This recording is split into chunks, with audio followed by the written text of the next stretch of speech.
Yes, Comrade Cliff Chinyama nditu yeyu anaenda kupita kukamuona tsopano Comrade Namiwa, Sylvester Namiwa, amene nditu mabala ake, mwazi wake wakafika kunja kuti tikamati sacrifice, tikamati inende zipereka ndekha. It means kuti iweyo uthakulola kuti ena akukhape, ena akutani, koma uthenga wako ukafika patali. That's why anthu amene amenyera ufulu amaphedwa amatani, koma muzaone marizatsi ake chimechitika nchani, amakhala pa ndalama atu. You understand? Hey, so amayikidwa mabillboard, amayikidwa like dziko iwo amapanga history, right?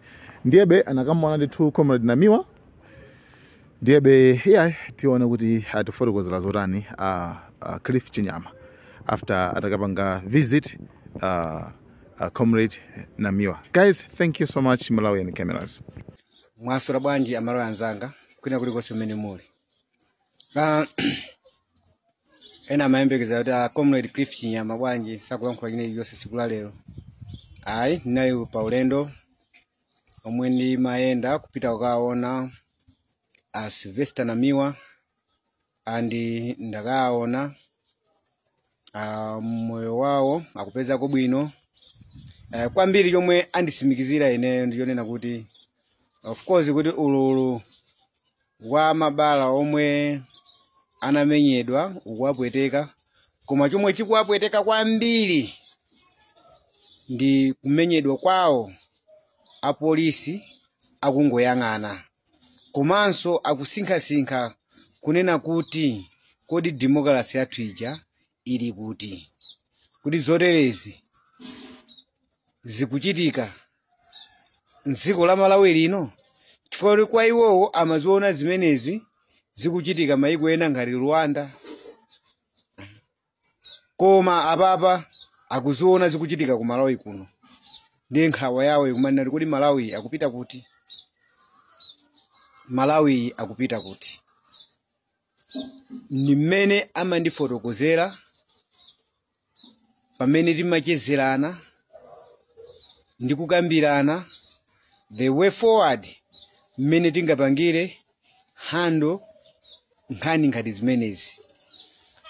Choposaposa Sylvester Namiwa sakubwerera mbuyo pa chinthu china chilichonse kapena kuchita mantha, mokuti ifeyo tinacho chikhulupiriro kunena kuti mchitidwe umenewu uthesedwa ndipo zinthu zitani kuti zisintha. Amalawi asade nkhawa, Msanje tuchitipa, Lilongwe si tauni ya munthu, ndi tauni ya Malawi wina aliyense. Ma demonstration ndi ufulu wa munthu wina aliyense, andi tikukhulupirira kuti pempho lathu lomwe tapereka ife 7 days ngati satiyankha mutiwonanso tikubwera, mwaonanso Sylvester Namiwa akutani kuti akubwera, palibe chochitisa mantha, sitikubwerera mbuyo. Chomwe tikufuna ifeyo ndi mayankho achilungamo, zisankho zizakhale zabata ndi mtendere.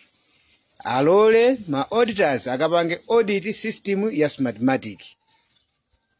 Sylvester Namiwa sakubweza mawu, sakubwerera mbuyo pa chinthu china chilichonse chomwe chachitika, andi izo zachitika zati zawabasasu mangolomera oti atenge step ina. Izo ndizomwe alankhula mwamphamvu, chifukwa iwo panopanga akumva kuwawa mu mtima mwawo, akumva kuwawa ndi kumenyedwa pamaso pandani kuti pa apolisi ndi asilikali akungoyang'anira. Ndi chomwe akuchimva kupweteka kwambiri kuposa mabala awo. Mabala awo akumva kupweteka kuona kuti ufulu wa democracy uja waphwanyidwa, ukunkana phwanyidwa, anthu ena akuphwanya mwadaladala. Mutha kuona Sylvester Namiwa malo momva ululu wakumenyedwa, akumva ululu wa dziko linolo la Malawi kuti likupita kuti. Kusonza kunena kuti cholinga chawo cha Sylvester Namiwa ndikufuna kunena kuti dziko lino lizakhale labata ndi mtendere kutere kuti takhala ni mitima ngati a Sylvester Namiwa okumva kuwawa ndi zomwe zachitika zija titha kuchitapo kanthu ani chidomeno chawo titha kuuthesa chifukwa number 1 munthu amene akanati panopa pamene nimakamuona ndi awali apapo bwenzi akukhala akusimba ululu wa mabala amene amenyedwa amene anamenyedwera muja koma iwo wakuti ululu omwe uli mu mtima mwawo ndionera kuti amenyedwa pamaso pa polisi asilikali akungoyang'ana zomwe zikuoneseratu kunena kuti dziko lathu linolo likupita kuphompho ndipo asindika kunena kuti ngati silithana nazo izizi zayo kuti MCP kumakhala kumapanga organize ka timu kumapanga attack anthu ndi kumatema anthu ngati silithana nazo izizi ndiye kuti zisankho pa 16 September palibe osankha anapangidwa kale indosi ndi Meki anapangidwa kale indosi ndi Smartmatic kulibe zisankho anena kuti ngati silithana nazo izizi ngati siligonjetsa izizi zisankho kulibe ndipo anenesa ndero onse aku opposition ndi kuti ndalama zawo zomwe makapereka zija zinangopita m'madzi dziko lino sikungakhalenso zisankho zabata ndi mtendere anthu akonzeka asankha kale kuti Lazarus Chakwera azirani kuti azipitiriza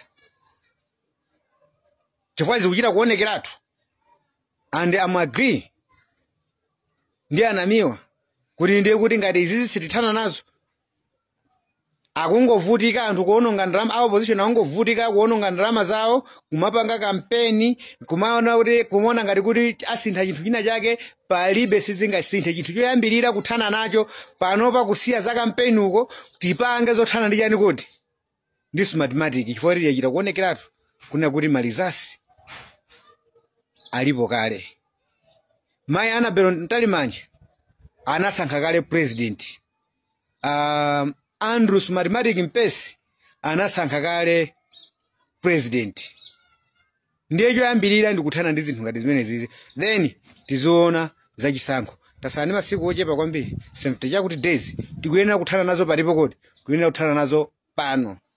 Thank you Amalawi ndimangofuna ndikuuzeni Comrade Namiwa ndi amene mumuona apai chithunzi chiso ndi cha lero tatenga lero ali bwinobwino mmene simukaonera apa thupita umene likuonekera andi kuwawa komwe ali nako ndi mukomwe ndafotokoza kale pano ngakhalenso mabalawo akuyenjezera ululu umenewo.